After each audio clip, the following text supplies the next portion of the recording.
Tout doit changer, dit évêque Kazin Gabriel Suka. Tout doit changer, dit évêque Kazin Gabriel Suka. Tu peux sortir de tes problèmes, Jésus est là. Ta foi est ta solution. Tu peux sortir de tes problèmes, Jésus est là. Ta foi est ta solution. Les aveugles voient, les malades guéris, les muets parlent, les captifs libérés. Jésus-Christ est vivant au milieu de nous. Appelez au +32 472 22 94 58 +32 492 17 57 89. Tu peux sortir de tes problèmes, Jésus est là. Ta foi est ta solution. Tu peux sortir de tes problèmes, Jésus est là. Ta foi est ta solution. Tout doit changer, dit évêque Kazin Gabriel Suka. Prière en ligne, miracle à portée de main. Appelez au +32 472 22 94 58 +32 492 17 57 89. Suivez-nous sur MCVN TV1 et Canal Vie Nouvelle. Téléchargez l'application Canal Vie Nouvelle sur App Store et Play Store. Tout doit changer, dit évêque Kazin Gabriel Suka. Tu peux sortir de tes problèmes, Jésus est là.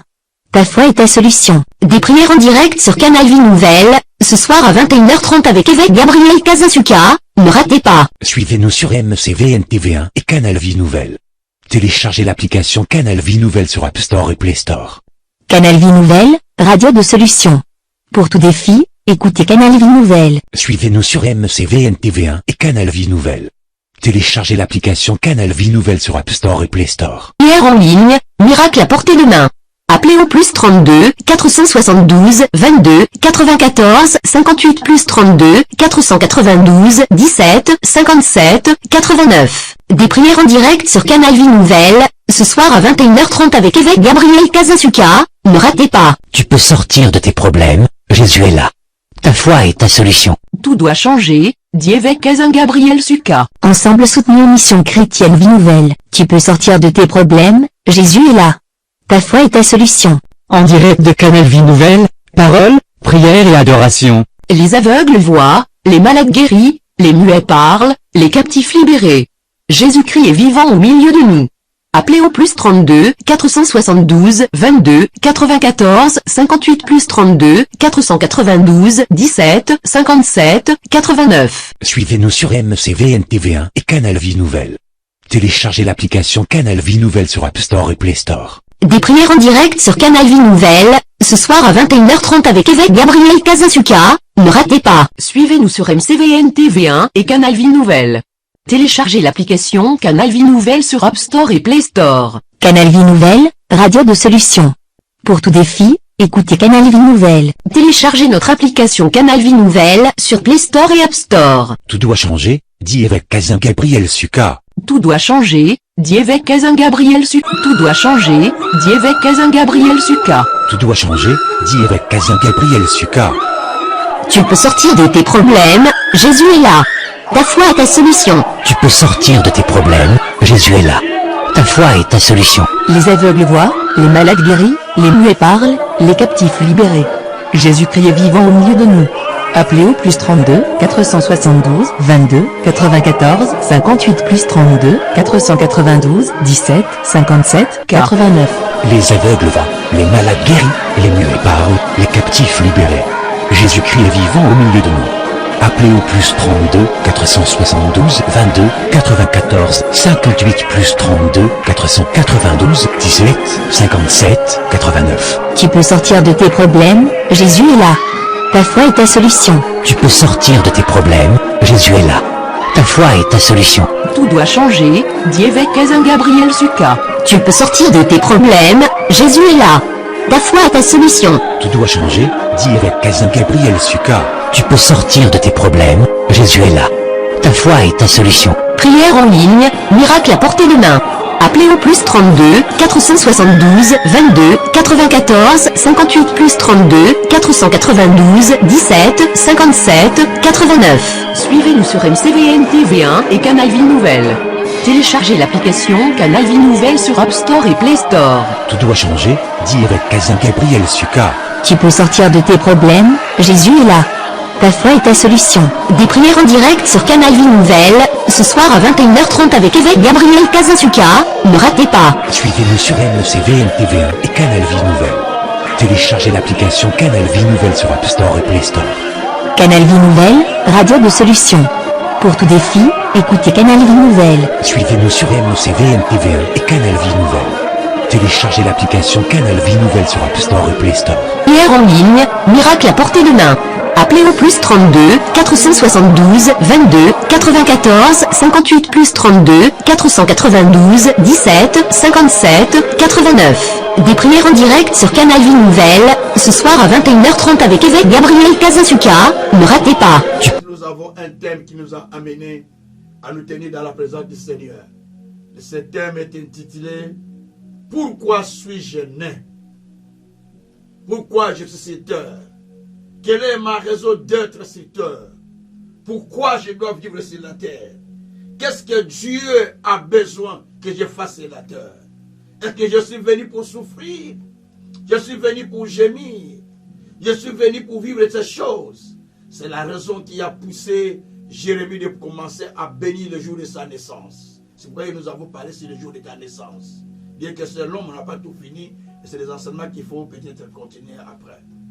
Et bien aimé, le Seigneur a besoin que nous puissions comprendre le but de notre existence sur terre. La raison pour laquelle il nous laisse vivre un peu sur terre. Si nous sommes là, nous ne sommes pas là par hasard. C'est parce qu'il y a quelque chose pour lequel il nous a laissés sur la terre. Sinon, nous aurait dit passer de la naissance à la mort directement. La Bible dit dans Ecclésiaste 6, versets 3 à 6 notamment, la Bible dit que si un homme vit longtemps sur terre, qu'il vivrait 100 ans, et qu'il n'a rien fait sur terre, et qu'il n'a pas été enterré décemment, il n'a pas laissé de traces. C'est ce que dit les Écritures. La Bible dit qu'il est semblable à un avorton qui est venu et parti et sans vraiment voir le monde. Donc, il est passé et sans voir le monde. Et c'est comme ça que beaucoup de personnes aussi dans la vie, ils sont comme en transit. Ils prennent l'avion, ils démarrent de la Belgique, ou démarrent par exemple du Congo chez moi. Ils vont aux États-Unis. Ils passent en transit par Belgique.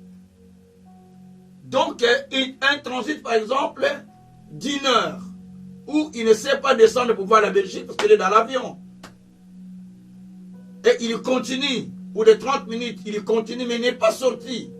Donc, il est en transit aéroportuaire. Donc, il est là-dedans, il ne peut pas sortir de l'aéroport. Donc, il n'a pas vu vraiment la Belgique. Mais il est venu faire le transit et il est passé. C'est comme ça aussi certaines personnes, il est venu, il est passé, directement il est parti à la mort. Donc il a transité dans le monde pour aller retourner dans la terre. Et ça, c'est ce que je n'aimerais pas vivre. Bien-aimés, mon message peut vous interpeller. Parce que c'est des enseignements que je donne très souvent. Ceux qui ont l'habitude de me suivre savent que c'est comme ça que cet homme de Dieu prêche. Papa Kazin prêche comme ça. Il explique les choses qui sont réelles. Bien-aimés, nous ne sommes pas sur terre par hasard. Mais nous sommes là parce qu'il y a un plan qui était conçu par le Seigneur. Un plan qui doit être exécuté. Un plan qui doit s'accomplir. Qui a été fait avant que tu ne sois né. Qui a été conçu avant ton existence. C'est la raison qui pousse Dieu de te laisser vivre sur cette terre. La Bible dit que Dieu a tout fait pour un but. Tu n'as pas été créé vainement. Tu n'as pas été créé par hasard. Mais il y a un but pour lequel tu existes. Là, nous sommes déjà dans le livre de Proverbes, chapitre 16, verset 4. Dieu a tout créé pour un but. Même les méchants ont été créés pour le jour du malheur. C'est-à-dire que si tu vis sur terre, il y a un but pour lequel tu es créé. Donc tu n'es pas né par hasard. Tu n'es pas un produit d'hasard. Mais tu es là pour poursuivre le but pour lequel Dieu t'a établi sur terre. Mais avant de le poursuivre, il faut le comprendre. Tu ne peux pas poursuivre un but que tu ne comprends pas. Tu ne peux pas poursuivre une vision que tu ne comprends pas. Donc il faut commencer d'abord par comprendre quel est le but de Dieu pour moi sur cette terre. Quelle est la vision de Dieu pour moi sur cette terre? Pour ne pas vivre comme tout le monde. Pour ne pas se comparer à tout le monde. Pour ne pas faire ce que les autres font. Mais quel est le but de Dieu? Quel est ce que Dieu a voulu pour moi? Et ça, c'est très important. Très important. Dieu a des choses qu'il a préparées que vous ne connaissez pas. Il a des dessins qu'il s'est formés. Il les a concis pour qu'ils soient exécutés. Nous sommes dans Ésaïe chapitre 46, au verset 9. Je vous annonce ce qui doit arriver. Ce qui n'existe pas encore. Mais ce qui a été concis. Il dit, je l'ai concis et je l'exécuterai. Mes desseins s'accompliront. Donc Dieu a des desseins qu'il a déjà concis, qu'il a déjà préparés depuis longtemps, qui doivent s'accomplir impérativement. Et il dit, je prends un homme de loin pour accomplir ses desseins. Donc il y a des choses que Dieu t'a déjà dit, qu'il a déjà préparées, mais qui doivent s'accomplir, qui doivent se réaliser. Mais pour que cela se réalise, des fois Dieu peut prendre quelqu'un, il peut susciter quelqu'un, il l'amène pour juste accomplir les desseins qu'il s'est préparés, les desseins qu'il a formés pour toi. Mais il va utiliser la personne. C'est pourquoi dans la vie, n'ayez pas l'habitude de rejeter les gens, de minimiser les gens, de lancer des pics aux gens. Parce que vous ne savez pas ce que la personne sera demain après-demain. Il peut se souvenir de tout ce que vous l'avez fait pour vous abandonner. À moins qu'il ait le cœur de Joseph. Malgré tout ce que ses frères ont fait, mais il a oublié. Il les a recueillis quand même auprès de lui. Bien-aimés, il les a accueillis plutôt. Il les a accueillis auprès de lui, pardon. Bien-aimés, ceci est très important. Il y a des desseins qui sont formés pour chacun de nous, dit Ésaïe 46. Les desseins qui doivent s'exécuter, les desseins qui doivent s'accomplir. Ces desseins ont été faits avant nous, avant notre naissance, avant notre création. Dieu les a déjà concis, Dieu les a déjà préparés, Dieu les a déjà exécutés pour que nous puissions vivre selon ces desseins. C'est pour cette raison, il est dit dans Ephésiens au chapitre 2, au verset 10, nous avons été créés en Jésus-Christ pour accomplir les œuvres ou les grandes choses que Dieu a préparées d'avance afin que nous puissions l'exécuter, nous puissions l'appliquer. C'est-à-dire qu'il y a des choses que Dieu a déjà faites, qui sont déjà pour moi, qui sont déjà pour toi, que tu dois devoir vivre. Ce n'est pas pour ce que tu fais que tu dois reculer. Ce n'est pas pour ce que tu fais que tu dois chercher à tâtonner. Mais parce qu'il y a déjà un plan qui est pour vous. Un plan qui est déjà conçu depuis longtemps. Mais il y a peu de gens qui comprennent ces choses. C'est la raison pour laquelle il y a l'instabilité spirituelle au milieu des enfants de Dieu. L'instabilité au milieu des gens. Les gens ne sont pas sûrs. Ils tâtonnent. Ils ne sont pas sûrs de Dieu. Ils ne sont pas sûrs de ce qu'on leur dit. À moins que si quelqu'un de ce monde lui disait, un président lui disait, un homme lui promettait, je vais faire ça. Un oncle qui a des moyens, un président qui a des moyens, un homme d'affaires qui a des moyens, il lui promet, il y croit facilement que quand c'est Dieu qui parle. Parce qu'il n'est pas sûr de Dieu. Il n'est pas sûr de Dieu. Il n'est pas sûr de Dieu, bien sûr, il n'est pas aussi sûr de ce que Dieu lui dit. Mais si tu es sûr de Dieu, tu seras conscient que celui qui a parlé est fidèle. Il peut toujours finir par accomplir ce qu'il dit selon Hébreux 10, verset 23. Celui qui a parlé est fidèle. Et nous devons garder notre carrière de foi jusqu'à ce que nous puissions vivre l'accomplissement de ce qu'il a dit. Dieu ne vous appelle pas en vain. Dieu ne vous appelle pas pour vous laisser souffrir sur la terre. Dieu n'est pas un Dieu de malheur. Il ne prend pas plaisir au malheur de son peuple. Nous sommes 5. Il ne prend pas plaisir au malheur de son peuple. Mais il prend plaisir à faire du bien à ceux qui tournent vers lui. Il prend plaisir à faire du bien à ceux qui le cherchent. Même dans Psaume 1, bien sûr aussi. Donc, bien aimé, Dieu prend plaisir à faire du bien à ceux qui les cherchent, mais ne prend pas plaisir à leur malheur, à leur souffrance. Dieu prend plaisir par contre à aider son peuple, à mener son peuple à vivre ce qui est la gloire de Dieu. Merci Seigneur. Alors bien aimé, il y a un constat que je fais. Nous avons aujourd'hui en tant qu'enfants de Dieu la grâce, la facilité de chasser des démons, des blocages, des démons, des manques de succès, des manques de progrès, les démons familiales, les démons des esprits des régions, ainsi de suite. Nous avons cette facilité de faire ça. Mais cependant, nous avons difficile de chasser les démons de l'aveuglement spirituel qui nous retient de ne pas contempler la gloire de Dieu. Il est dit dans 2 Corinthiens 5 et 4, 4. 2 Corinthiens 4, verset 4 aussi, chapitre 4, verset 4. Le diable, le prince de ce monde, a aveuglé l'intelligence de plusieurs afin qu'ils ne puissent pas contempler la splendeur glorieuse de notre Seigneur Jésus-Christ. Il a aveuglé l'intelligence des gens pour qu'ils ne contemplent pas la splendeur glorieuse, pour qu'ils ne contemplent pas la puissance merveilleuse, pour qu'ils ne contemplent pas la gloire de Dieu. Et c'est ce qu'il fait dans la vie de plusieurs personnes.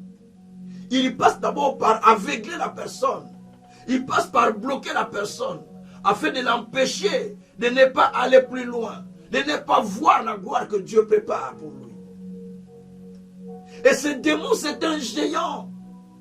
Parce qu'il bloque la personne pour ne pas comprendre ce qu'il est. C'est très dangereux. Plus que les démons de famille, plus que les démons de blocage, plus que les démons de manque de progrès. Parce que lui, quand il vient, vous bloque pour que vous ne compreniez pas le but de votre vie sur terre. Il vous bloque de ne pas comprendre en quoi vous êtes appelé. Il vous bloque de ne pas comprendre pourquoi vous vivez sur cette terre. Il bloque pour ne pas comprendre réellement quelle est la vision de Dieu pour vous. Et il vous laisse en tâtonnant. Vous commencez à tâtonner, vous osez faire ça, ça ne tient pas. Vous essayez ça, ça ne tient pas. Vous essayez autre chose, ça ne tient pas. Vous essayez encore ça, ça ne tient pas. Vous commencez à essayer des choses, ces choses. Vous essayez ça, ça ne tient pas. Ça ne tient pas. Vous essayez des choses parce que simplement, vous n'avez pas d'éclaircissement de ce que vous a été demandé de faire. Et vous êtes en train de sillonner ça et là. Vous êtes devenu versatile. Quelqu'un qui papillonne. Quelqu'un qui est ça et là. Quelqu'un qui est errant. Sans stabilité. Et en ce moment-là, l'esprit de Caïn rentre en vous.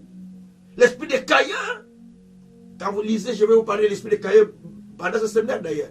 Vous allez comprendre que les descendants de Caïn allaient ça et là. Ils n'étaient pas stables. Quand je vais parler de la lignée, vous allez comprendre ça. Donc, ils n'étaient pas stables. Ils allaient ça et là parce que, commençant par Caïn jusqu'aux descendants, toute la lignée sont déjà instables. Parce qu'ils n'ont pas la précision. Ils n'ont pas la direction claire. Ils n'ont pas l'orientation de Dieu. Bien-aimés, comprendre le but pour lequel vous êtes nés. Comprendre le but pour lequel vous êtes sur terre. Certaines personnes vont dire, moi je suis né seulement pour faire des enfants, c'est fini. Hein? La femme vient, les enfants, jusqu'à sa vieillesse, jusqu'à sa mort, sa vie c'est de faire des enfants. Non. Il y a un but pour lequel Dieu t'a appelé. D'autres, son but, donc chacun a un but pour lequel Dieu l'a appelé. Dieu peut nous les révéler au travers de la prédication, au travers d'une rencontre réelle avec Dieu lui-même, par la vision, par la prophétie, par la méditation, par la révélation, par une parole audible, par le songe, et par plusieurs formes que Dieu peut parler. Dieu utilise les choses qui nous sont familières. les choses qui sont familières pour nous communiquer notre directive, pour nous communiquer ce qu'il nous faut, pour nous montrer ce qui nous attend. Ézéchiel était en captivité, comme tout captif, au milieu de plusieurs. C'était fait des sacrificateurs lui aussi, au milieu de plusieurs. Mais la Bible dit, comme disait Ézéchiel 1er, Ézéchiel dit, j'étais au milieu des captifs, et la vision de Dieu, et j'ai vu la vision de Dieu. Pendant qu'il était au milieu des captifs, il vit la vision de Dieu, qui concernait son avenir. Il concernait l'avenir aussi de l'Israël, de ceux qui étaient partis en captivité. Il était dans la captivité, mais dans la captivité, Dieu lui a révélé la vision. Dieu lui a montré qu'il devait être prophète pour sortir les gens, pour libérer les gens. Et quand Dieu lui a parlé, la Bible dit dans le chapitre 2, verset 1 à 2, le Seigneur me parlait et son esprit entrait en moi. Donc au fur et à mesure que le Seigneur te parle de choses concernant ta vie, l'esprit de ces choses rentre en toi. Et quand l'esprit rentre en toi, la Bible dit que ça me fait tenir debout. Quand l'esprit entre dans la personne, l'esprit de la vision, l'esprit de ce que Dieu lui dit de faire, ça lui amène à se tenir debout. Merci Jésus. Ça lui amène à se tenir debout. Et il ne recule plus. Vous pouvez dire peu importe quelque chose, mais lui, dis-moi, il a entendu quelque chose qui lui a fait tenir debout. C'est ce qui s'était passé avec Ézéchiel. Il se fit tenir debout parce que Dieu lui avait parlé. Dieu lui avait dit. Il s'est tenu debout. Il s'est tenu debout. Et quand il s'est tenu debout, Ézéchiel commençait maintenant à recevoir les messages de Dieu. Et Dieu lui dit, mange le rouleau, remplis ton ventre, chapitre 3 maintenant. Mange le rouleau, remplis ton ventre. Toujours à partir du premier verset, jusqu'au troisième. Chapitre 2, premier verset, deuxième verset. Chapitre 1, premier verset jusqu'au troisième verset. Donc, vous allez voir cette histoire-là. Au début, Dieu lui donne la vision, l'appel, pour lui montrer le but de sa vie. Deuxièmement, Dieu commence à lui parler, l'esprit de cette vision, l'esprit de la raison pour laquelle il est sur terre commence à rentrer en lui. Troisième, Dieu lui donne les instructions pour commencer à se nourrir de la nourriture qu'il lui donne, qui était la parole, qui lui remplit son ventre. Et ensuite, il doit aller parler au peuple. Parce que, attention, ton poids spirituel détermine ton influence dans le monde spirituel. Je le répète. Ton poids spirituel détermine ton influence dans le monde spirituel. Le poids que tu as spirituellement, c'est cela qui détermine ta victoire dans le monde spirituel contre les attaques de l'ennemi. Quand David disait à Goliath, je te couperai la tête, je te tuerai. Quelle force David avait-il de se tenir face à Goliath pour lui dire que je vais te couper la tête? Quelle force David avait-il? Mais c'était un petit gamin, à un géant de 2 mètres quelques, qui avait plus de 2 mètres quelques. Un puissant qui faisait trembler toute une armée d'un pays, d'un royaume. Toi, tu viens dire que je vais te couper la tête. Un gamin. Mais c'est la folie. Mais il savait le poids spirituel qu'il avait. Il comprenait le poids spirituel qu'il avait en lui. Que j'ai un poids spirituel qui pèse. Et ce poids-là a fait que même quand les lions venaient pour attraper la bête de mon père, le poids spirituel me permettait de tenir les lions sans que les lions osent les déchirer. Alléluia. Quand l'ours venait, le poids spirituel me poussait à tenir l'ours, à arracher la brebis de la bouche de l'ours, de la gueule de l'ours. Et c'est même poids spirituel qui va m'aider à terrasser cet homme. Ah. Yesu. Bien-aimé, comprends ce que je t'explique. Dans la vie, tu n'es pas là par hasard. Mais il faut comprendre d'abord en quoi Dieu t'appelle. Ta compréhension dans ce que Dieu te dit. Ta compréhension dans les choses pour lesquelles Dieu t'appelle. Cela va amener cela va amener Dieu à agir avec toi à la dimension de l'appel, à la dimension de la mission qui t'est confiée. Jésus, merci. Merci Seigneur. Dieu est merveilleux. Alors bien-aimés, il y a beaucoup de choses à comprendre. Et je vais lire quelques versets pour comprendre aussi que nous ne sommes pas là par hasard. Il y a un but pour lequel nous avons été établis sur la terre. L'Esprit m'amène dans les livres de la création. Genèse chapitre 1er. Le chapitre 2, les deux livres de la création. Genèse chapitre 1er, c'est le livre de la création. Genèse chapitre 2, livre de l'établissement. Genèse chapitre 3, livre de chute et perte de l'établissement. Dans Genèse chapitre 1er, verset 28, verset 26 à 28, il est dit, puis Dieu dit, faisons l'homme à notre image, selon notre ressemblance, et qu'il domine sur les poissons de la mer, sur les oiseaux du ciel, sur les bétails, sur toute la création, et sur tous les reptiles qui rampent sur la terre.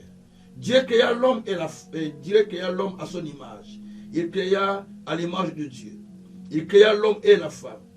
Dieu les bénit et Dieu leur dit, soyez féconds, multipliez-vous, remplissez la terre, assujettissez-la, dominez sur les poissons de la mer, sur les oiseaux du ciel, et sur tout animal qui rampe, et tout animal qui met sur la terre. Gloire au Seigneur. Dans ce texte, qui est le livre de la création, nous sommes au 6e jour. Merci Seigneur. Au 6e jour, Dieu a tout créé. Il a vu que tout était bon. Mais, il manque quelque chose. J'ai tout créé, mais je n'ai pas créé quelqu'un qui est comme moi. Suivez-moi bien. Je n'ai pas créé quelqu'un qui est semblable à moi. Et Dieu a pris la poussière de la terre, qu'il a rassemblée, parce que Dieu est un vrai potier, en fabriquant un statut. Je me permets de dire ça. C'était un statut qu'il avait créé. Donc l'homme là, c'est comme un statut, parce qu'il ne vivait pas. C'est comme un statut. Créa l'homme comme un statut, parce qu'il ne respirait pas. Hein? Donc quand il ne respire pas, il est comme un statut. C'est comme un mort. Et Dieu souffla sur lui. Et quand il souffla, l'être humain devient un être vivant. Et Dieu a vu que tout cela était très bon. Quand il créait toute la création, il disait que tout cela est bon. Mais quand il a créé l'homme, il a dit, voilà et voici cela était très bon. Pourquoi il a dit cela est très bon? Parce que la Bible dit qu'il a créé l'homme. Il a dit que faisons l'homme à notre image et à notre ressemblance. Et Dieu a créé l'homme à son image. L'être humain, je voulais dire, et à sa ressemblance. Et en créant l'être humain à son image et à sa ressemblance, il a une raison, il dit, afin, lisez bien la Bible, afin qu'il domine sur toute la créature. Il a créé pour qu'il domine. Donc vous êtes créé, je suis créé pour dominer. Mettez ça en tête. Tu n'es pas créé pour être dominé. Tu n'es pas créé pour être dominé par quoi que ce soit, mais tu as été créé pour dominer. Mais par moments, les idées nous dominent. Les pensées nous dominent. Les choses que nous voyons nous dominent. Non, non, non, non. Mais tu as été créé pour dominer. C'est pourquoi Dieu maintenant a pris l'homme. Chapitre 2, Genèse 2, verset 15. Il plaça l'homme qu'il avait créé, l'homme et la femme, il les plaça dans un jardin qu'on appelait Éden, pour les cultiver et pour les garder. Donc il y a une raison pour laquelle il les a placés dans le jardin. Une raison pour laquelle il les a créés pour dominer, mais une raison aussi pour laquelle ils ont été placés dans le jardin, pour les cultiver, pour les garder, venir pour gérer et administrer le jardin. Vous êtes administrateur de Dieu. Vous êtes administrateur du bien de Dieu. Ce n'est pas moi qui le dis. C'est Paul qui le dit dans 1 Corinthiens 4, verset 1er. Nous sommes administrateurs de diverses grâces de Dieu. Ce qu'on demande aux administrateurs, c'est que nous soyons trouvés fidèles. Donc nous sommes administrateurs. Dieu nous a établis comme étant des administrateurs des grâces, des potentiels, des capacités, des dons, de tout ce qu'il a mis tout autour de nous sur la terre. Nous en sommes administrateurs. Dites avec moi, je suis administrateur de bien de Dieu. Dites avec moi, je suis administrateur de bien de Dieu. Nous sommes des administrateurs de bien de Dieu. Administrateurs de ce que Dieu a préparé. Administrateurs de ce que Dieu a voulu. Administrateurs des choses que Dieu a préparées pour son peuple. Et c'est cela la pensée du Tout-Puissant. C'est cela la pensée de l'Éternel. Merci Jésus. Oh Dieu merveilleux mon Père. Alléluia. Shabraka Sakariaba. Rokotogo Sakaraba. Nerikitiki Sakaraba. Jésus merci. Alléluia. Je te bénis Seigneur.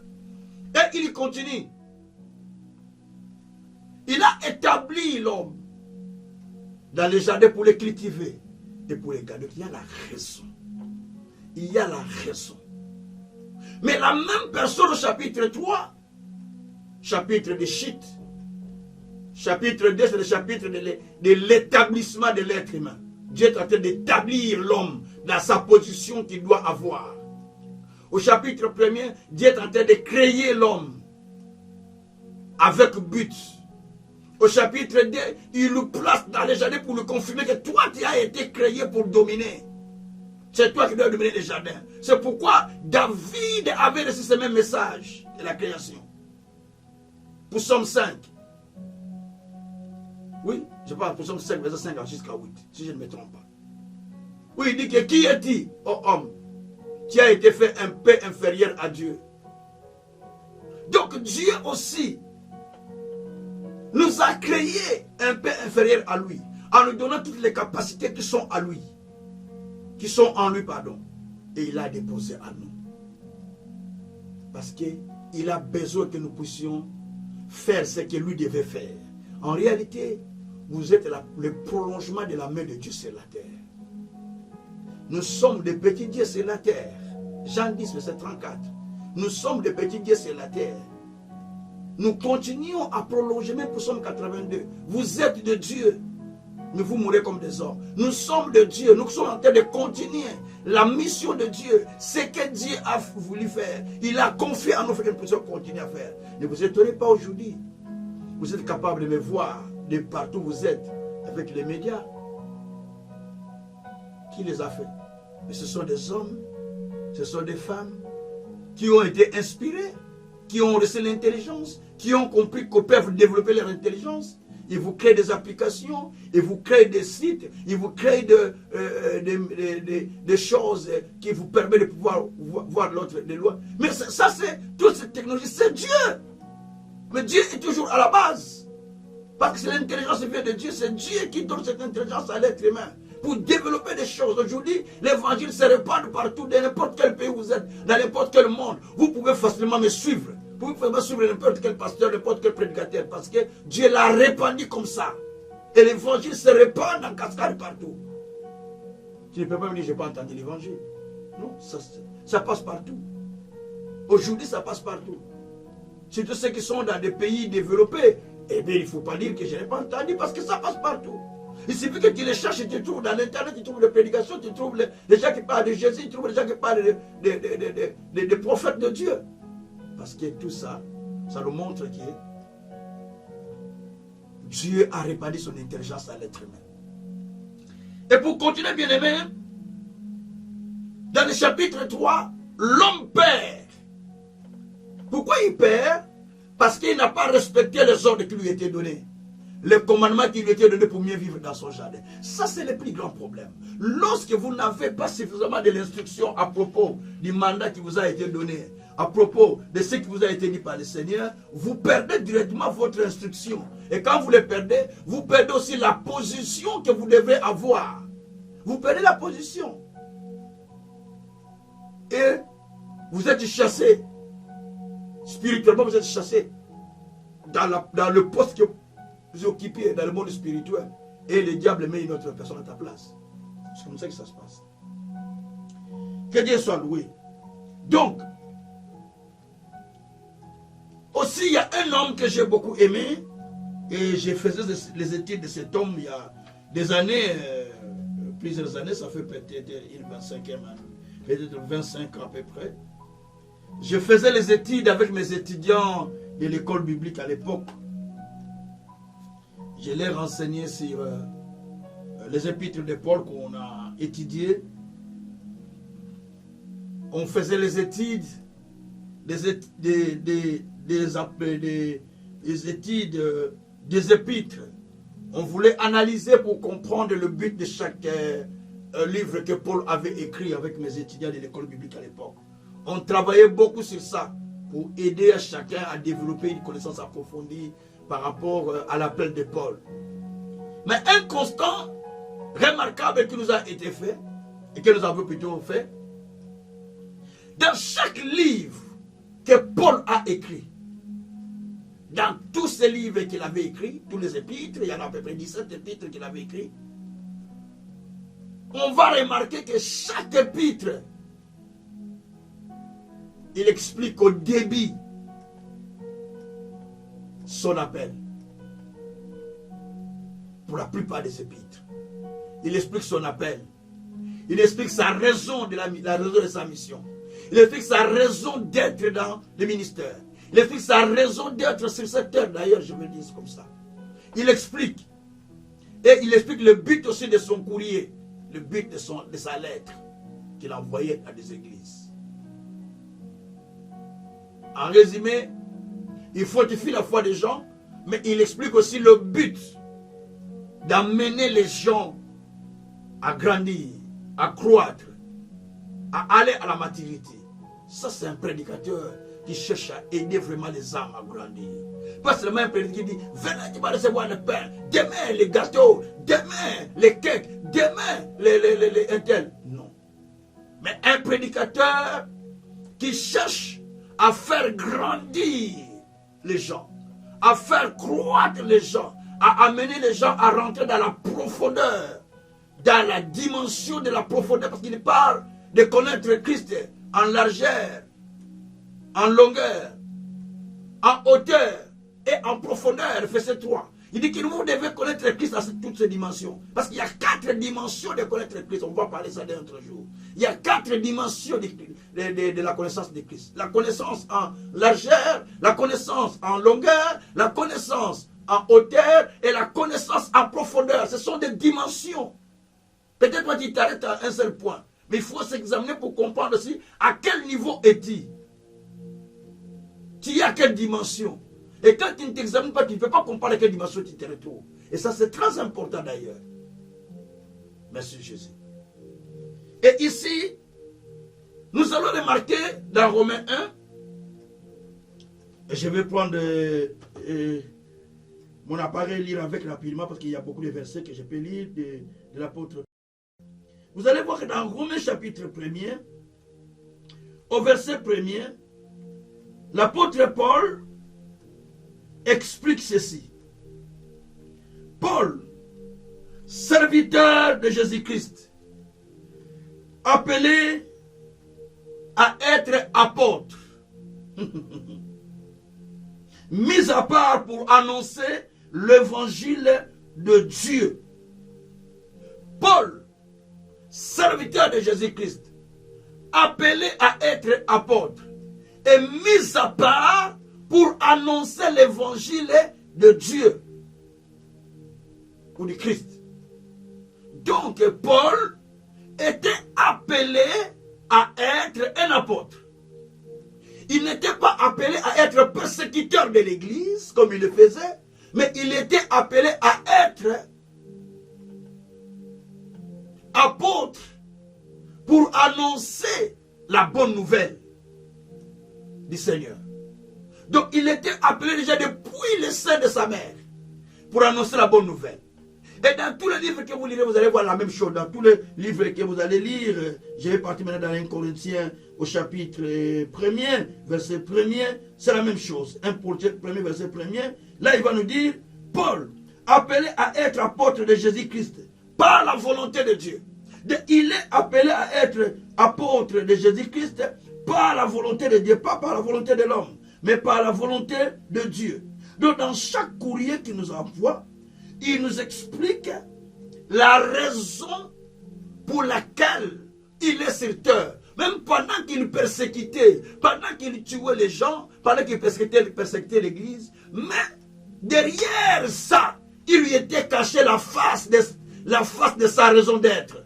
Cette face c'était laquelle? C'est devenir un apôtre qui annonce l'évangile. Donc pendant qu'il persécutait l'église, il persécutait ses propres frères. Parce que lui, il était appelé d'être dans ce même camp-là. Mais il persécute ce même camp. Bien-aimé, quand on n'a pas encore la connaissance suffisante de soi-même, je ne parle pas de la connaissance de Dieu, je parle de la connaissance de soi-même, la connaissance de ce que vous êtes et de ce en quoi vous êtes appelé, vous allez tâtonner à faire beaucoup de choses. Vous allez suivre les gens. Vous allez voir les autres comment ils sont. Mais vous ne vous voyez pas vous-même. Parce que vous voyez les autres. C'est pourquoi Jésus a dit, hypocrite, vous voyez facilement la paille qui est dans l'œil de ton prochain, de votre prochain. Mais vous ne voyez pas la poutre qui est sur votre propre œil. C'est ça le problème. Vous voyez facilement la faute chez quelqu'un. Vous voyez facilement les défauts de quelqu'un. Vous voyez facilement la gloire, l'élévation de quelqu'un. Mais vous ne voyez pas ce qui est chez vous. Hypocrite. Vous ne voyez pas ce qui est chez vous. C'est comme ça dans les églises. Mais dans les ministères, les gens vont voir ce qui est loin. Mais ce qui est dans leur église, ce qui est dans leur pasteur, ce qui est à côté d'eux, ils ne le voient pas. Pareil aux hommes. Il va voir ce qui est dans l'autre femme. Elle est belle. Elle est comme ça, elle est comme ça. Mais elle ne voit pas ce qui est sur sa femme. Pareil aux femmes. Il voit ce qui est chez l'autre mari. Chez le mari d'un tel. Mais il ne voit pas ce qui est dans son mari. Et ça, c'est le problème qu'il y a dans les églises aujourd'hui. C'est le plus grand problème des églises. Essayez de vous examiner. Vous allez remarquer que vous avez ces petits démons vous aussi. Vous qui m'écoutez. Ces démons, vous l'avez. Vous estimez ce qu'il y a dehors. Mais vous ne vous estimez pas vous-même. Vous ne vous appréciez pas vous-même. Vous n'appréciez même pas ce qu'il y a tout autour de vous. Vous n'appréciez même pas ce qu'il y a dans votre église. Vous n'appréciez même pas votre pasteur, votre femme, votre mari, vos enfants. Vous les appréciez pas, vous appréciez les enfants des autres. Vous appréciez... Mais non, mais non, mais non, mais non, mais non, mais non, mais non. Mais non, mais non. C'est une fausse foi. C'est une fausse foi. C'est une fausse foi. Ça, c'est une fausse foi. Vous ne pouvez pas aller apprécier ce qui est ailleurs sans commencer à apprécier ce qui est tout autour de vous. C'est pourquoi Jésus, quand il a envoyé ses disciples, qu'est-ce qu'il a dit? Vous commencez où? Commencez en Judée, commencez aux extrémités de la terre, commencez d'abord par Jérusalem. Annoncez à Jérusalem, et vous allez partir en Judée, et puis Samarie, et les extrémités de la terre. Vous allez seulement apprécier ce qui est aux extrémités de la terre, Judée, ainsi de suite, mais ce qui est à Jérusalem, d'abord Jérusalem, comment tu considères Jérusalem, comment tu vois Jérusalem, comment tu apprécies Jérusalem, quand tu vas aller donner l'argent aux extrémités de la terre, mais Jérusalem qui a donné, dis-moi, quand tu vas aller payer la dîme ailleurs, à Jérusalem tu as payé, Jérusalem, tu as fait quoi? Quand tu vas apprécier ce qui est ailleurs, Jérusalem tu as apprécié. Parce que tu n'as pas compris là où tu dois être. Tu n'as pas compris ton sens d'être sur la terre. Tu n'as pas compris pourquoi Dieu t'a placé là. Dans chaque endroit où Dieu t'amène, il a un but. Il a une raison pour laquelle il t'a mis là-bas. Et si tu n'as pas compris cela, tu vas voir que ça va créer beaucoup de problèmes. Bien aimé, il y a beaucoup de versets qui parlent de ça, de Paul, de toutes les façons. Il y a plusieurs versets, 1 Corinthiens, 2 Corinthiens, tous les épîtres de l'apôtre Paul. Vous verrez la même chose. Mais jusqu'à Galates, vous verrez la même chose. Mais en Galates 1, verset 14 à 15, il a dit, lorsqu'il a plu à celui qui m'a choisi dès le sein de ma mère, qui m'a mis à l'écart pour annoncer l'évangile, je n'ai consulté ni la chair, ni les hommes. Donc, lorsqu'il a plu à celui qui m'a choisi de me révéler, donc celui qui t'a choisi doit te révéler, Monsieur Jésus. Paul dit, lorsqu'il a plu à celui qui m'a choisi, qui m'a mis à l'écart, de me révéler. Donc il doit te révéler. Il doit te révéler ce que tu dois faire. Il doit te révéler l'évangile que tu dois prêcher. Il doit te révéler la parole qui te concerne. Écoutez, la Bible est vaste. Elle est grande. Mais je ne pourrais pas prêcher toute la Bible. Je prêche ce que Dieu me donne. Parce qu'elle est tellement grande. Il y a beaucoup de choses. Je ne peux pas prêcher tout. Il y a des choses que je veux prêcher. Il y a ce que je ne saurais pas prêcher. Donc tout n'est pas à moi. Il y a d'autres choses que je ne pourrais pas prêcher. C'est donné à une autre personne. Parce que chacun a un don que Dieu lui a donné. Bien aimé, il y a des enseignements eschatologiques qui sont là. Moi, je ne suis pas expert en eschatologie. Il y a des gens qui sont forts en eschatologie. Quand ils vous prennent, ils vous expliquent Apocalypse, ils vous expliquent Daniel. Donc, plus que ce que vous connaissez. Parce que c'est son domaine. Donc, c'est son don. Il y a d'autres qui vous disent, ils vous expliquent les prophéties, vous ne comprenez même pas comment ils peuvent vous expliquer. Ils peuvent vous expliquer tous les prophéties de la Bible. Parce que c'est son don.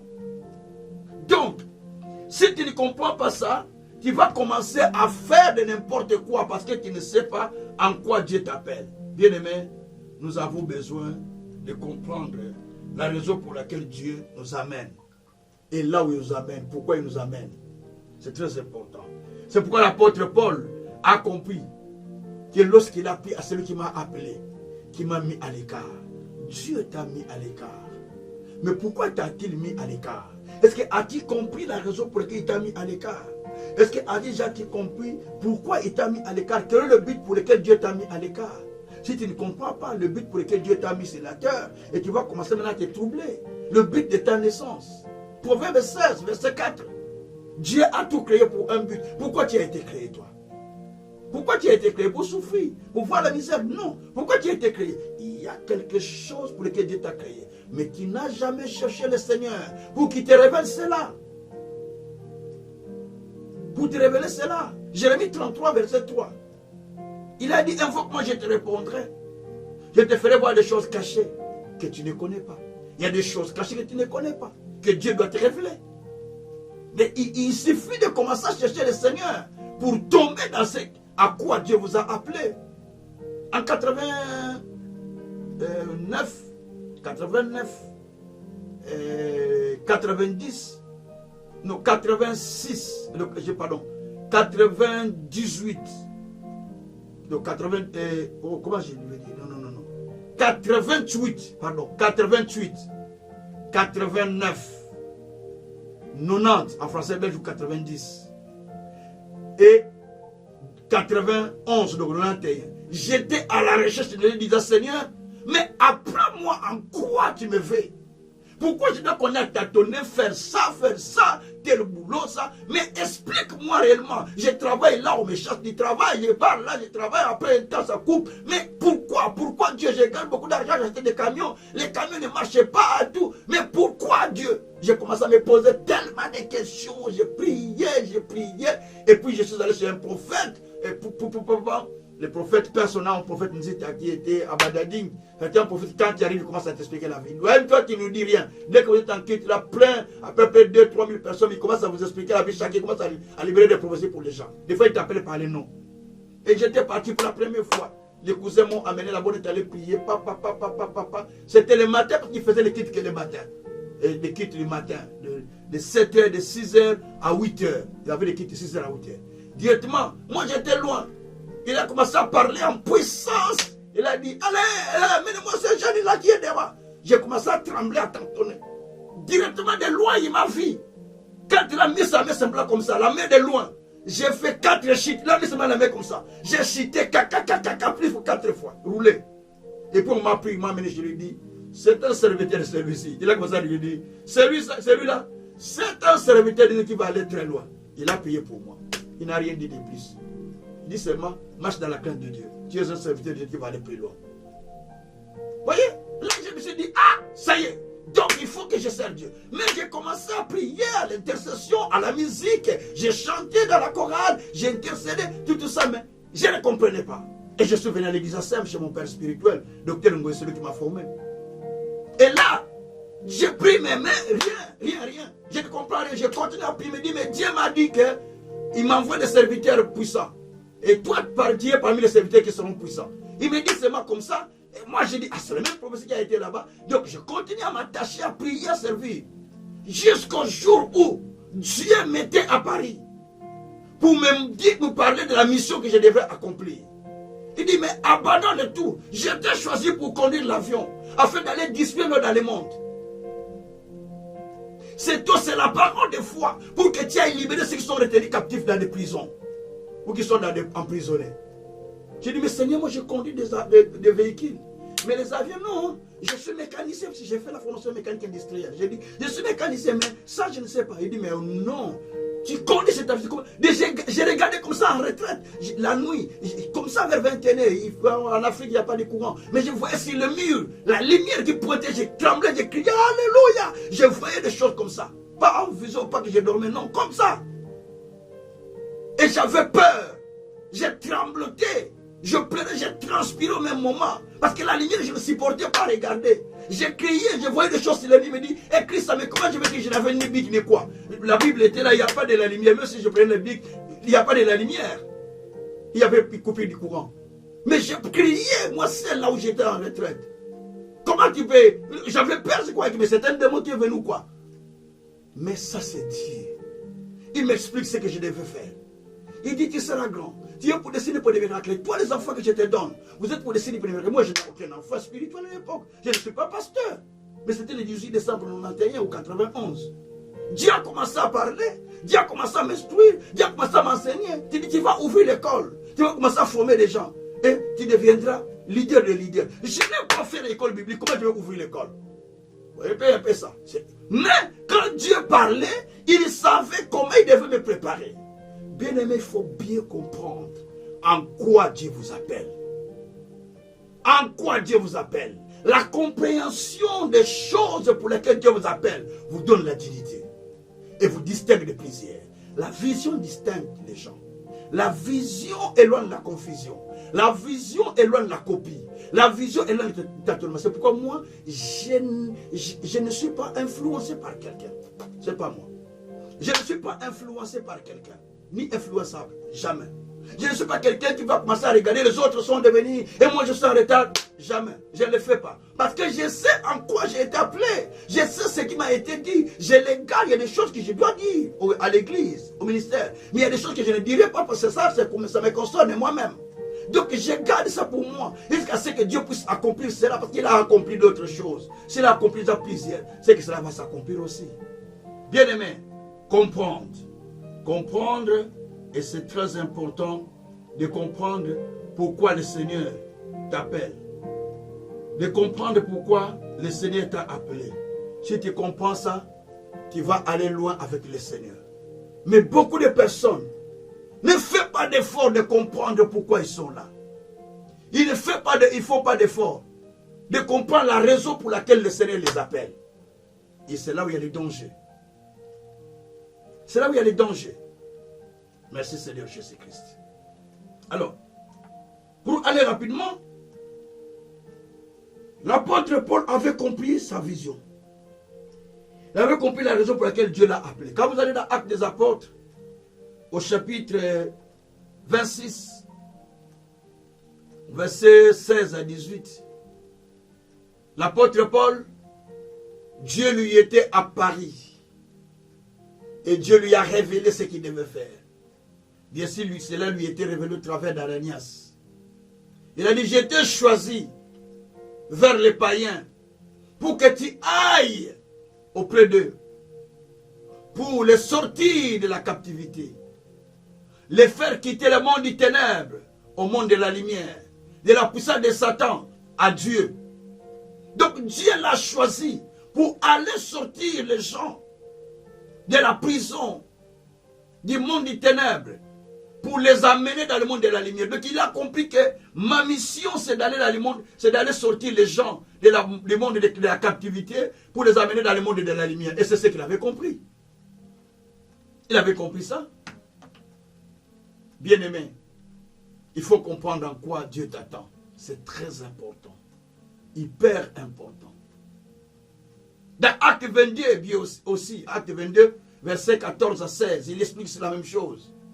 Que Dieu m'a choisi pour être, j'étais choisi pour t'établir, j'étais choisi pour entendre des choses et t'établir témoin des choses que tu as vues et entendues. Donc il est établi témoin des choses qu'il a vues et entendues. Tu ne peux pas témoigner ce que tu n'as pas vu et ce que tu n'as pas entendu. C'est pourquoi la plupart des prédicateurs qui n'ont pas entendu la voix de Dieu, qui se sont fait prédicateurs à cause de circonstances. C'est-à-dire, je me suis fait prédicateur parce qu'il y a manque de prédicateurs, parce qu'il y a manque de pasteurs, parce que mon pasteur est mort, parce que, voilà. Et la plupart de ces gens-là ne sont pas sûrs ni de leur prédication, ils ne sont pas sûrs aussi, ni du mandat qu'ils ont. Et souvent, ils tâtonnent ça et là. Ils se créent des visions.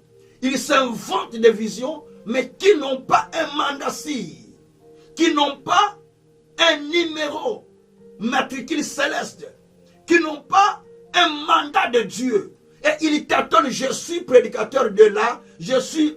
Donc parce qu'il n'a pas... Parce que quand Dieu t'appelle, quand Dieu te confirme dans son appel, il te donne un message approprié. Il t'envoie pour une mission claire. Et tu travailles pour cette mission clairement. Ou alors, tu es appelé, mais tu n'as pas la mission de Dieu, tu n'as pas la parole de Dieu. Dieu te place derrière quelqu'un qui a déjà un mandat.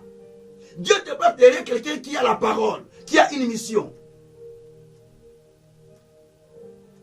Bien-aimés, dans la Bible que nous lisons, vous allez remarquer que Paul avait reçu le mandat de Dieu. Mais il avait tout autour de beaucoup de ministres, non? Il y avait Timothée, il y avait Paul, il y avait Tite. Tous ces gens-là travaillaient dans la vision que Dieu avait donnée à Paul. Donc ils étaient là, travaillant, les ministres appelés par Dieu, mais travaillant dans les mandats que Dieu a donnés. Mais Barnabas, il était là apôtre avant Paul. Mais il n'avait pas la mission claire. Il s'est joint à Paul pour travailler dans les mandats que Dieu a donnés à Paul. Ça, c'est l'intelligence de la vision d'ailleurs. Il faut entrer dans la vision de l'autre pour être élevé. C'est le secret. Hein? Tu ne peux pas être élevé sans travailler dans la vision de quelqu'un d'autre. Si Joseph est devenu grand, parce qu'il a travaillé dans la vision de Pharaon. Ni la vision de Pharaon, il ne serait pas là où il était. Il fallait Pharaon qui descende la vision. Et que lui qui parte avec son don d'interprétation. Ton don a besoin d'être cassé quelque part. Dans un ministère où ça va sortir. Mais tellement que tu n'as pas compris ta position. Tu crois que tout le monde doit être leader? Non. Il y a ce qu'on appelle les leaders en arrière-plan. Il y a ce qu'on appelle les leaders en premier plan. Les leaders en second plan et en premier plan. Il y a ce qu'on appelle les collaborateurs des leaders. Peut-être qu'ils ne le savent pas. Les collaborateurs de la vision. Si tu ne comprends pas ta position, tu vas passer à quoi de toi aussi tu es égal à Moïse.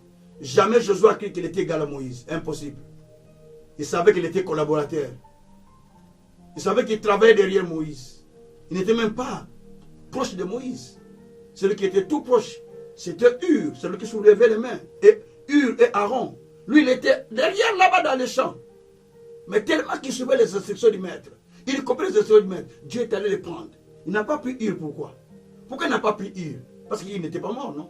Pourquoi il n'a pas pris Hur? Pourquoi il n'a pas pris Caleb? Mais il a pris Josué pour les placer. Ah, comprends ce que j'explique. La Bible dit dans Deutéronome 34, 9. Moïse avait posé ses mains sur Josué.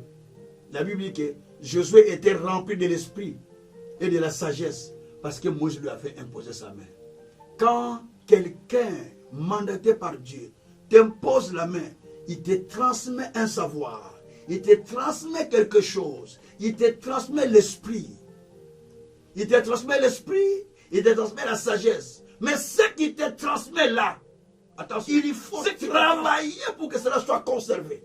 Si tu ne travailles pas, ça se perd. Et tu deviens comme une personne normale parce que tu n'as pas compris ce que tu as transmis.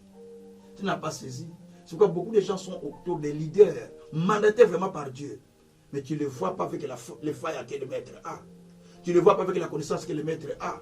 Tu ne les vois pas avec l'engouement que le maître a. Tu ne les vois pas avec la foi que le maître a. Pourquoi? Parce qu'ils n'ont pas compris. Donc ils sont là à côté de maître, ça compare pourquoi ils sont là. Tous les disciples d'Élie n'ont pas compris pourquoi ils étaient là. Mais celle qui avait compris, c'est Élisée. Il a compris, je suis là, derrière le maître, c'est pas en vain. Je le suis parce que j'ai quelque chose à recevoir. Il a suivi le maître jusqu'à recevoir ce qu'il attendait. Voilà la personne qui avait compris. Gloire soit rendue au Seigneur.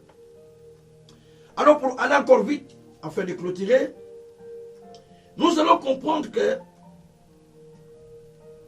Dieu, lorsqu'il appelle, il nous appelle avec précision. Il précise pourquoi nous sommes là. Il précise pourquoi nous devons vivre là. Quand vous allez dans Genèse, au chapitre 26, non, chapitre 12, pardon, verset 1 à 3. Dans ce chapitre, Dieu a voulu informer Abraham le but pour lequel il l'a amené sur terre. Parce qu'il cherchait l'enfant. Il n'a pas d'enfant, il a tout. Il élève que les enfants de ses frères, ainsi de suite, ses neveux. Mais ce n'était pas ça le but de Dieu. Mais Dieu lui dit, quitte la maison de ton père et de ta mère. C'est un problème aussi, bien-aimé, que tu dois expliquer peut-être une fois. Le problème de quitter la maison de ton père. Ça, on va peut-être en parler. Tant que tu n'as pas quitté la maison de ton père, au Bimate, au Zakaka, c'est-à-dire que tu n'es pas sorti, tu es toujours là. Tu es encore dans la maison de ton père. Les idées sont dans la maison de ton père. La pensée sont dans la maison de ton père. Donc tout dans la maison de ton père. C'est-à-dire que tu y es venu à Jésus, mais au fait tu n'es pas sorti. Mais tu es encore dans la maison de ton père. Toi tu te vois que je suis parti. En Europe, tu te vois que je suis parti. Dans mon mariage.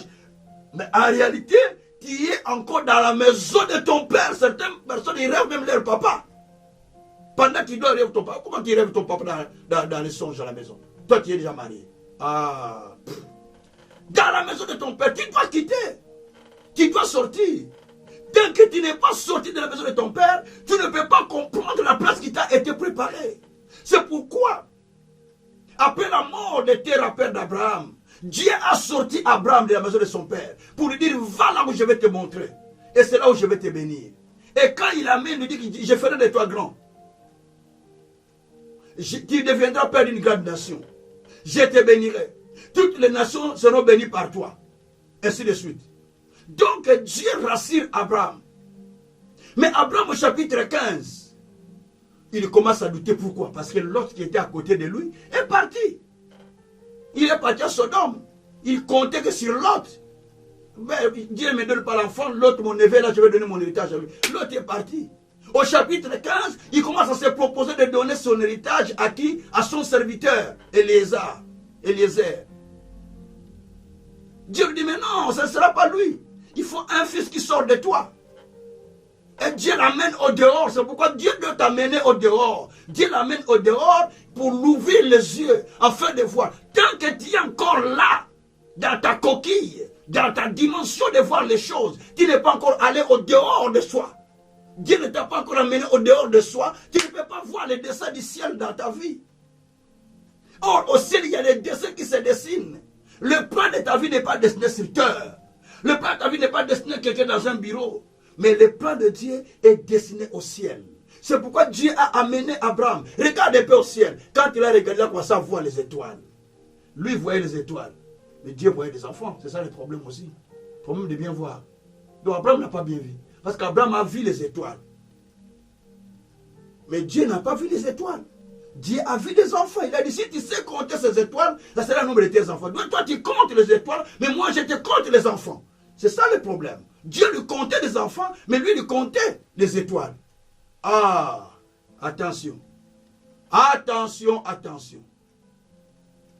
Il faut compter comme Dieu. Il faut voir comme Dieu. Et Dieu pour rassurer Abraham. Au verset 7 de Genèse 15. Je t'ai fait quitter Ir.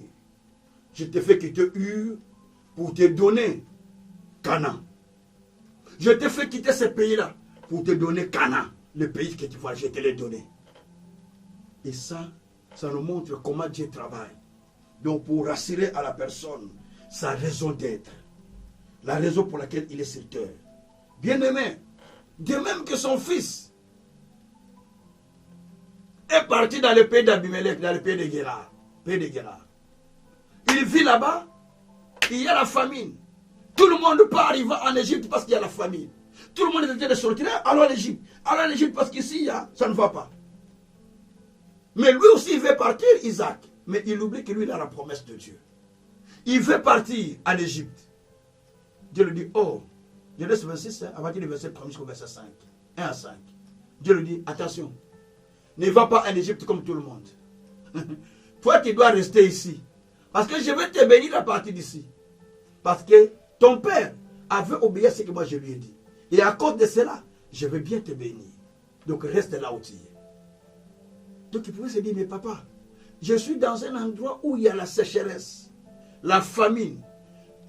Donc les autochtones fuient. Moi, immigré, je dois rester ici. Les autochtones fuient. Moi, immigré, je dois rester ici. J'ai dit, oui, toi, immigré, reste là. Laisse les autochtones partir. Il est resté là. Il a commencé à s'aimer. À s'aimer. À s'aimer. Et en s'aimant, la Bible dit qu'il est devenu riche. Trop riche et fort riche. Dans ce pays où les gens fuyaient. Il a commencé à creuser des puits d'eau. Quand il creuse, l'eau sort. On tend de la sécheresse, l'eau ne sort pas. Mais lui, quand il sort, creuse, l'eau sort. Les autochtones, les gens du pays viennent, ils disent, c'est notre terre. Toi qui es immigré, il récupère, il n'y a pas de problème. Il va à côté, il creuse, l'eau sort. C'est notre pays, il récupère, il part, ainsi de suite. Et à la fin, le roi a dit, non. Le roi de Guérard a dit, non, non, non. Nous voyons que ton Dieu est avec toi. Parce qu'il est en train de te bénir. L'eau même sort. Nous nous creusons, il n'y a pas d'eau. Nous nous sèmons, il n'y a aucune production. Mais toi, tu es béni. En tout cas, éloigne-toi un peu. Va un peu loin de nous. On l'a chassé. Il est parti loin. Mais eux-mêmes, ils l'ont suivi pour dire non, non, non. Nous voulons que tu fasses alliance avec nous. Pour que nous soyons bénis par ton Dieu là. Les gens ne t'ont pas encore vu dans la dimension que Dieu avait préparée. C'est pourquoi ils ne peuvent pas croire en toi. Parce qu'ils n'ont pas encore vu les œuvres. Mais quand ils verront les œuvres de ton Dieu, ils vont croire à ton Dieu. Bien-aimé, je te dis simplement, tu ne dois pas aller là où tout le monde va. Mais toi, tu dois rester là où Dieu t'a laissé. Parce que toi, tu n'es pas comme eux. Tu ne dois pas faire ce que tout le monde fait. Toi, tu restes là où tu es. Parce que toi, tu n'es pas comme eux. Toi, tu as quelque chose que Dieu va faire pour toi. Tu ne dois pas envier ce que tout le monde a. Toi, tu n'as pas besoin de ça. Toi, tu as ce que Dieu a préparé pour toi. Tu ne dois pas t'habiller comme tout le monde s'habille. Parce que toi, tu es dans le plan de Dieu. Donc tu ne peux pas bannir le plan de Dieu. Bien aimé, ce que je te dis, est des choses qui sont très, très, très, très importantes. Donc, Dieu te distinguera de tout quand tu comprendras le plan de Dieu pour ta vie. C'est pourquoi la Bible dit, dans Proverbe chapitre 29, verset 18, la Bible dit que le plan que j'ai pour... La Bible dit plutôt que un peuple sans vision est un peuple sans frein. Donc un peuple qui n'a pas la vision est un peuple qui est sans frein. Il faut chercher à voir la vision de Dieu. Chercher à comprendre en quoi Dieu vous appelle. Et tu peux aller plus loin. Ésaïe avait compris cela. Ésaïe 6, verset 5 à 6. Quand Dieu disait, verset 5 même à 5 même à 8. Quand Dieu disait, qui enverrai-je? Qui ira pour moi? Ésaïe a dit, c'est moi Seigneur, envoie-moi. Ésaïe avait compris que c'était lui dont on parlait. Et qu'il devait dire chercher quelqu'un. Qui enverrai-je? Qui partira pour moi? Ésaïe a dit, Seigneur, envoie-moi. Comme on dit dans ma langue, envoie-moi Seigneur. Et Dieu l'a dit. Dieu a touché ses lèvres. Et il a oint pour l'envoyer, donner les messages au peuple. Donc, Il a accompli le plan de sa vie. Si vous lisez Ésaïe, ce n'est pas quelqu'un qui se plaignait, comme Jérémie. Non, quelqu'un qui avait bien compris sa vision, qui était envoyé pour aller annoncer les choses. Gloire soit rendue au Seigneur. De même, Jésus lui-même, dans Luc 4, verset 18 à 19, et verset 18 à 22, il dit, l'Esprit du Seigneur sur moi.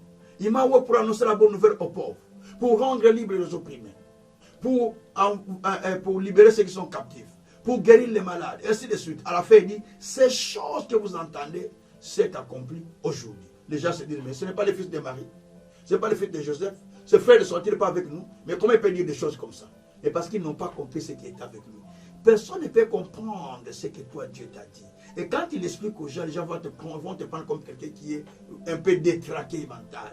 Mais alors que toi, tu sais qu'est-ce que Dieu t'a dit. Quand tu expliques aux gens que Dieu m'a dit de conduire l'avion dans le monde, ils vont dire, mais est-ce que tu as déjà conduit l'avion? Mais pas encore. Mais j'ai conduit spirituellement parce que je suis en train de libérer les captifs par la puissance de la parole que Dieu m'avait demandé. Et c'est ce que j'ai fait dans le monde. Depuis le jour que Dieu m'a dit, je fais que voyager dans le monde pour libérer les captifs. Je fais que passer par-ci par-là, c'est les gens qui sont captifs, les gens qui sont malades, les gens qui sont opprimés, les gens qui ne marchent pas, les gens qui ne parlent pas, les gens qui sont tel problème, malades, quoi que sais-je encore. Dieu est en train de libérer même les morts. Dieu les ramène à la vie. Pourquoi? Parce que c'est mon mandat. C'est cela que Dieu m'a demandé. Donc quand tu restes dans ce que Dieu te dit, Dieu confirme. Il te donne son onction par rapport à la chose qu'il t'a dit. Et il met sa main sur toi pour te soutenir, pour confirmer ce que Dieu est en train de faire. Il faut comprendre à quoi Dieu vous a appelé. Vous tâtonnez. Demain, commerce au Congo, commerce au Gabon, commerce en Afrique du Sud, commerce en Côte d'Ivoire, commerce au Bénin, commerce au Nigeria, commerce à tel. Oui. Mais tu vas aller mourir là où tu ne pensais même pas mourir. Pour ramener l'école plutôt, ça devient difficile. Non. Il faut comprendre où Dieu vous attend. En quoi Dieu vous attend. Dans quel domaine Dieu vous attend. Parce que Dieu aussi précise quand il vous envoie. Il faut se poser des questions par moment en disant, Seigneur, qui suis-je? En quoi tu me veux? En quoi tu m'attends? Où veux-tu que je sois? Et qu'est-ce que je dois faire? Comment je dois le faire? Quand je le ferai? Et avec qui je dois le faire? C'est des questions pour comprendre bien la vision. Seigneur, dis-moi qu'est-ce que je dois faire. Dis-moi comment je dois le faire. Dis-moi quand je dois le faire. Dis-moi où je dois le faire. Et avec qui je dois le faire. Tu poses des questions comme ça. Dieu va te donner des stratégies pour aller plus loin.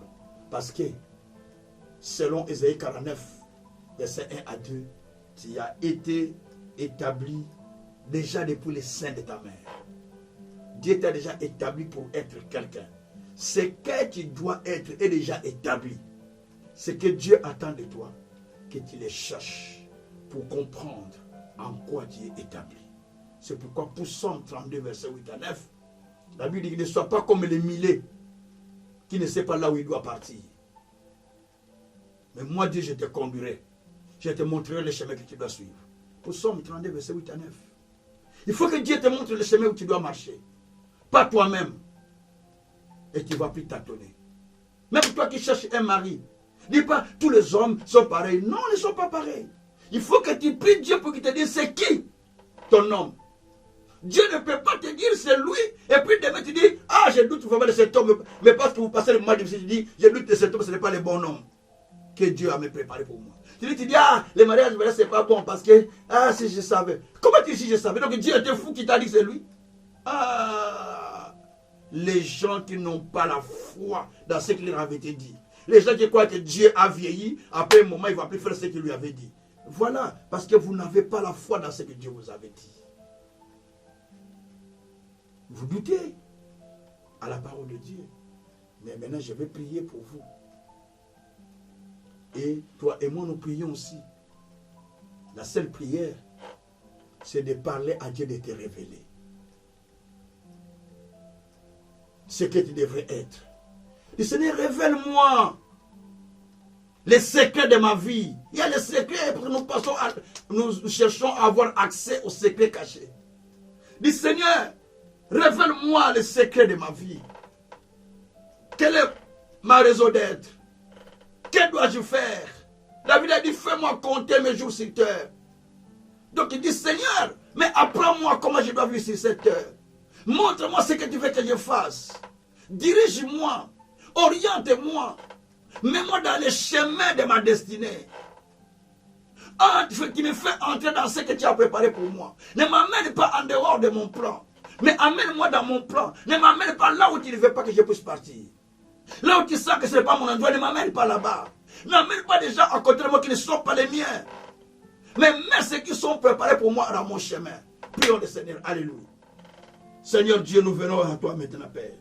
Nous venons à toi, nous te prions notre Dieu, mon roi. Nous venons à toi, nous te prions notre Seigneur Dieu de grâce. Nous venons à toi, nous te prions notre Seigneur Dieu de compassion. Oh Dieu, il n'y a pas un autre Dieu sans toi. Il n'y a pas un autre Dieu sans toi. Papa, je viens à toi. Papa, je viens à toi. Je te demande, Seigneur, que tu puisses agir en ce moment. Éternel Dieu des armées, tu m'amènes, Seigneur, à rentrer dans des choses que tu as préparées pour moi. Oh Éternel, fais-moi entrer dans les desseins que tu avais préparés pour moi. Tu me fais entrer dans les desseins que tu as préparés pour moi. Éternel Dieu des armées, ne m'abandonne pas, ne me rejette pas, mais tu me fais entrer dans tes desseins, Père. Tu me fais entrer dans tes desseins, Père. Fais-moi grâce de te voir. Fais-moi grâce de voir tes miracles. Fais-moi grâce de voir ta puissance. Fais-moi grâce de voir tes signes et tes merveilles. Tu me fais entrer, Seigneur, dans des choses pour lesquelles tu m'as appelé. Dans des choses pour lesquelles tu m'as appelé, Seigneur. Ne permets pas, oh Dieu, que je puisse aller là où tu ne veux pas. Ne permets pas, oh Dieu, que je puisse toucher ce que toi tu ne veux pas. Mais Seigneur, dirige-moi, oriente-moi à aller là où tu m'attends, à aller là où tu me fais, à faire ce que toi tu fais. Oh éternel Dieu des armées, longtemps j'ai déambulé, longtemps j'ai tâtonné. Maintenant, oriente-moi. Oriente mon frère, oriente ma soeur, oriente quelqu'un qui m'entend maintenant.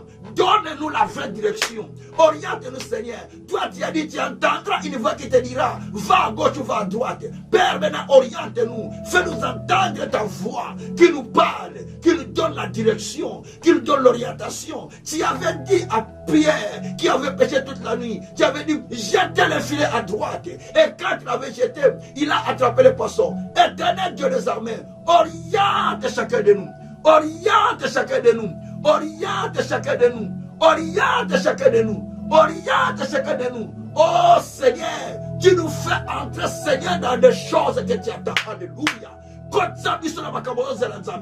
Fais-nous entrer, Père, dans des choses que toi tu veux que nous puissions faire. Tu nous fais entrer, Seigneur, parce que tu as dit que nous sommes créés en Jésus pour des grandes choses que toi tu as préparées, pour des grandes choses que toi tu as décidées, pour des grandes choses que toi tu as voulu. Oh Dieu des miracles, oh Dieu de justice, tu nous fais entrer, Père, dans des choses pour lesquelles tu nous as destinés. Il y a des choses pour lesquelles nous sommes appelés. Papa, tu nous fais entrer, Seigneur, dans cette dimension, dans la dimension de contemplation, dans la dimension de toucher le rocher qui est loin, dans la dimension de saisir la dimension, Seigneur, que tu as préparée pour chacun de nous. Ne me laisse pas dans cette dimension. Ne me laisse pas dans cette dimension. Tu as encore des dimensions à me révéler, de la parole, de la révélation. Tu as encore des dimensions à m'expliquer. Tu as encore des dimensions à me faire comprendre. Tu as encore des dimensions à me faire voir. Tu as encore des dimensions à me faire montrer. Oh, la braka sakaraba. Rebrekete doko sakaraba. Mon Père, mon Dieu, je suis humilié, je suis rejeté, je suis abandonné. Mais toi, l'Éternel Dieu, tu n'abandonnes pas tes serviteurs. Parce que toi, tu as dit, je ne te laisse pas, je ne t'abandonne pas. Tant que je n'ai pas accompli ce que je t'ai dit. Seigneur Dieu, tu as dit, je t'ai choisi pour être mon serviteur, pour annoncer la parole, pour libérer ceux qui sont captifs, pour aller dans le monde, libérer ceux qui sont retenus captifs. Maintenant, Seigneur, étends ta main, accorde-moi, Seigneur, l'onction de libération, l'onction de libération, l'onction de libération, l'onction de signes et de prodiges, l'onction de miracles, comme tu m'as dit, que je suis pour des signes et pour des miracles. Moi, les enfants que tu me donnes, Seigneur, donne-moi l'onction, cette onction de signes, cette onction de merveilles, cette onction de miracles, afin que je puisse, Seigneur, à servir à ta volonté, servir à ton plan, servir aussi ta volonté, servir au plan divin. Oh Dieu de Jacob, n'abandonne pas ton serviteur, n'abandonne pas ce que tu as appelé, N'abandonne pas ceux qui te cherchent. N'abandonne pas ceux qui t'appellent jour et nuit. Papa, je parle maintenant. Quand tu commences à toucher quelqu'un qui a entendu cette parole, à comprendre sa dimension, à retrouver sa place, qui ne t'attendent pas, qui ne se pose pas de questions, mais qu'il comprenne l'endroit où tu es appelé, l'endroit que tu veux qu'il soit, ce qu'il doit faire, là il doit être. Seigneur, tu as dit à Paul, tu as dit à Paul à Paul et Silas, mettez-moi à Paul, tu as dit plutôt à Paul, tu as dit, mettez-moi à part, Barnabas et Saul, pour l'œuvre à laquelle je les ai appelés. Tu avais une œuvre pour laquelle tu as appelé Paul et Barnabas. Seigneur Dieu de gloire, mais Seigneur, chacun de nous à l'écart par rapport au plan que tu fais, par rapport à l'appel que tu as lancé, par rapport aux choses que tu as souhaitées. N'abandonne pas quelqu'un, ne laisse même pas quelqu'un. Mais Seigneur, amène-nous dans la dimension que nous attendons, dans la gloire que nous attendons, dans la vie que nous attendons. Oh éternel Dieu, aucune force puissante ne pourra empêcher ta main d'agir. Car toi tu as dit, j'agis, qui s'opposera? Seigneur Dieu, tu agis maintenant, qui peut s'opposer? Maintenant commence Seigneur à nous transporter par ton bras étendu, à nous transporter par ta main puissante, comme tu avais transporté Seigneur Philippe dans le désert pour l'amener à Azote. Oh Dieu, transforme-moi Seigneur, transporte-moi Seigneur de là où je suis pour me déposer à Azote. Transporte-moi Seigneur pour me déposer à Azote. Transporte-moi Seigneur pour me déposer à Azote. Là où Seigneur tu as besoin de moi, là où Seigneur les âmes pleurent, là où Seigneur les âmes gelent, là où Seigneur ils ont ce que tu as déposé à moi. Rabreke sakariabako. Reseke terokotoko sakaraba. Mabarako tekeria katakoroko sekeriaba. Rusaba karaya koroko sekeriaba. Etako sokoriaba karabeze. Eya brokotoko sakariama kono roboti. Adeskara koroko makashaka. Marakoto roko shikariaba. Regere koso. Eta brokosa. Makadaro koto. Etikara yokoto. Mangala yokoto kosa. Abi gongoli akata kose. Ade koriyama. Sakandala. No kotoro. Makatia. Odekeria bokoroko sandala makongolo. Edarakoto brokotosa. Binganga na kotoko samana yeko. Adibereko sakoria baba. Oh shibrako sokoria ba. Marakotoko sakaria ba. Rebreko sakaria ba kuruba kashikaraba. Alléluia. Mets ta main en l'air là où tu es. Et je vais prier pour toi qui sens vraiment que tu ne te retrouves pas. Tu ne comprends pas pourquoi tu vis. Les problèmes ne font que te suivre. Les difficultés ne font que succéder. Les flots sur flots. Les tempêtes sur tempêtes. Les vagues sur vagues. Mais tu te dis où est Dieu? Peut-être tu n'as pas compris pourquoi tu es là. Peut-être tu n'as pas compris l'endroit où tu dois être. Mais Dieu a besoin aujourd'hui de te toucher là où tu es. Est-ce que as-tu déjà donné ta vie à Jésus comme Seigneur et Sauveur? Si oui, examine-toi. Est-ce que tu obéis à sa parole? Tu fais ce qu'il te dit dans la parole? Tu fais ce qu'il te dit dans la vision, dans les rêves, dans ce que tu es au travail des serviteurs de Dieu? Sinon, répands-toi. Si oui, je vais prier pour toi que Dieu fasse quelque chose. Si tu n'as pas encore reçu Jésus, bien sûr aussi, tu peux le recevoir aujourd'hui. Et tu vas avoir accès aux secrets cachés pour ta vie. Je vais prier. J'aimerais commencer par ceux qui n'ont pas reçu Jésus. De répéter la prière après moi. Et après, je vais faire la prière à la fin. Répétez la prière après moi, toi qui n'as pas encore reçu Jésus. Seigneur Jésus, me voici devant toi. Je te confie mon cœur, mon âme et mon esprit. Je vais te servir. Je suis pécheur. Mais viens dans mon cœur. Efface mes péchés et mes condamnations. Aujourd'hui, je t'accepte comme mon Seigneur et mon Sauveur de vie. Merci Jésus pour ce que tu as fait. Glorifie-toi en toutes choses dans ma vie. Que ton esprit continue à me soutenir dans les siècles des siècles. Au nom de Jésus-Christ. Là, je veux prier pour tout le monde, ceux qui ont des problèmes. Vous qui sentez que ça ne va pas. Merci Seigneur. Vous sentez qu'il y a besoin vraiment de prière. Si vous voulez un moment de prière particulier, vous allez m'appeler après. Mais là, je vais prier pour vous. Mes numéros de téléphone sont toujours à la fin de ma prédication. Il y a toujours les numéros de téléphone. Ou au bas du page ou à la fin de ma prédication. Éternel Dieu, je prie pour ce peuple. Avec la soif qu'ils ont de ta puissance, de tes miracles, de tes signes et prodiges. Je te prie de les pardonner de tous leurs péchés. Je te prie de les pardonner de tout ce qu'ils ont fait, de toute désobéissance. Par le nom de Jésus. Mais à cause de l'alliance que tu as faite, par le sang, tu as dit, tu libères tous les prisonniers qui sont captifs.